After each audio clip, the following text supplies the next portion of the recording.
My name is Gabriela Montelongo, and I am a student at GCU's Masters of Secondary Education program.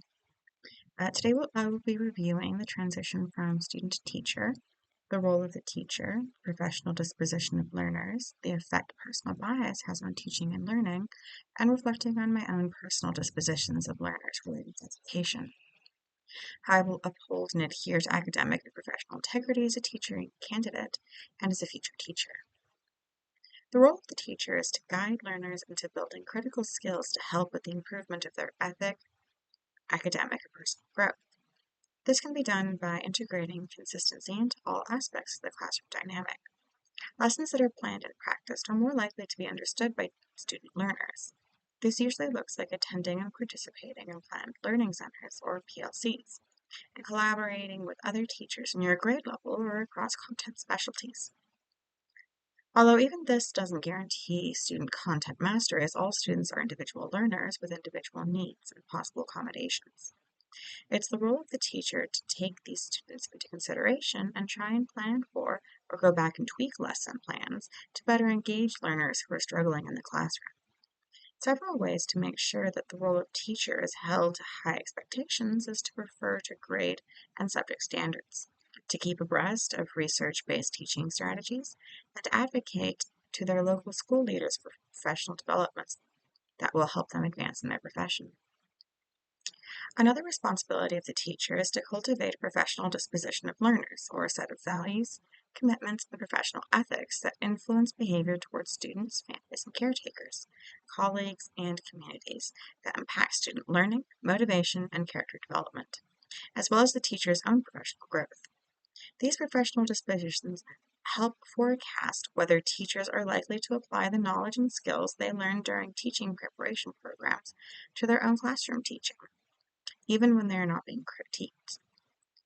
On a review of my expectations in the classroom, I believe myself to hold a good understanding of demonstrating professional friendliness, warmth, and genuine care in my relationship with others while providing intellectual and emotional support to students and colleagues.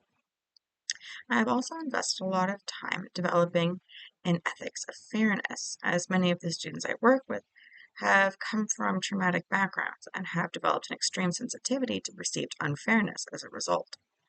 Most of the work on this front is done by setting classroom standards that all students are expected to uphold, investing in students' physical and mental well-being, and pushing transparency by being willing to explain the reasoning behind the decisions I make. Of the dispositions I need to work more closely with, I admit I'm still new to the way my school disseminates curriculum content, and so according to my own expectations for myself, I need to work on collaborating more closely with my teacher and my content coaches. Personal bias has a long-standing history of affecting student confidence, learning, and community.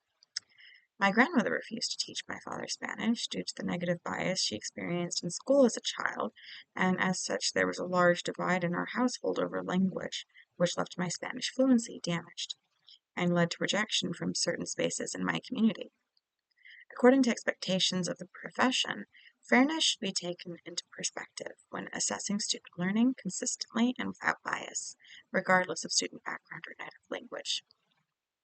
My own personal disposition of learning is centered around keeping myself open to improvement, seeking out learning opportunities, and trauma-informed care.